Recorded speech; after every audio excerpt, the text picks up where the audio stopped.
அதே போல படம் வர்ற வரைக்கும் காத்திருக்க முடியாதா என்ன? ஆமாங்க, எங்களுக்கு பாடம் கத்து தரணும்னு எங்க ஊர்லயே பலசாலியான பார்க்லேவ துன்புறுத்தி சாகடிச்சாங்க. அவன் மனைவியையும் கொன்னுட்டாங்க. அப்படி பண்ணிட்டாங்களா? ஊர்க்காரங்கெல்லாம் அவங்க பேச்ச கேட்டு தேவையானது எல்லாத்தையும் கொடுத்துறோம்னு சொல்லிட்டு இருக்காங்க. ஆனா அவங்க தாக்குதல் நடத்தின ஊர் எல்லாம் அவங்க கொள்ளையடிச்சதுக்கு அப்புறம் அடையோட அழிஞ்சிரும். டாப்பா ஊரு அழிஞ்சிரும். ஏதோ நீ முழிச்சுக்கிட்டியா? ஓ ஆமா. அது சரி, சங்கம் உதவி பண்ணுமா இல்லையா? என்ன மன்னிச்சிரு, என்னால உனக்கு எந்த உதவியும் பண்ண முடியல. சாவ பார்த்து பார்த்து பழகிருச்சுன்னு சொல்லலாம். ஒரு சிலரை நான் என் கையாலேயே கூட கொண்டு இருக்கேன். என் உலகத்துல இது சாதாரணம் இல்லைனாலும் இசக்காயில இது சாதாரணம் தாங்கிறதுனால இதை ஏத்துக்கிட்டு வாழ்க்கைய வாழ ஆரம்பிச்சிட்டேன்.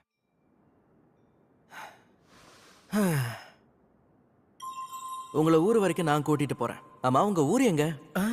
அத எங்க ஊர் அங்க மலை கிட்ட இருக்குதுங்க. போக ரொம்ப நேரம் ஆகும். பரவாயில்லங்கிறேன். வேகமா போகும்போது நாக்க கடிச்சுக்காதீங்க. குசுனா அவர்களே, இருங்க.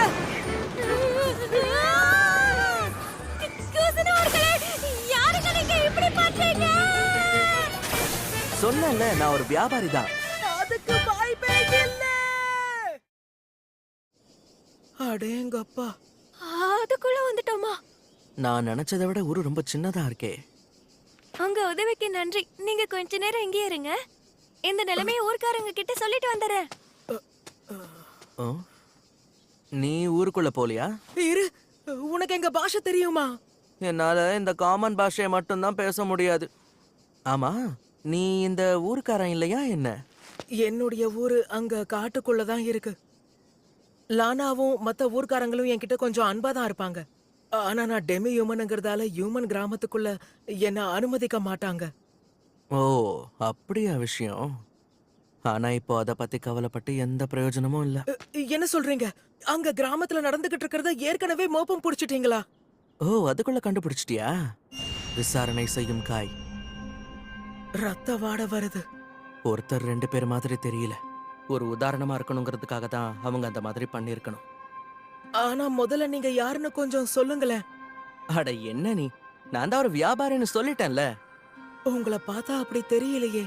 அது இருக்கட்டும், நான் உன்னை தூக்கிட்டு போகும்போது நீ சுயநனவுல தானே இருந்த. அஹ், ஒருத்தர் எடைய வச்சே நாம அவங்க சுயநனவுல இருக்காங்களா இல்லையான்னு தெரிஞ்சுக்கலாம்.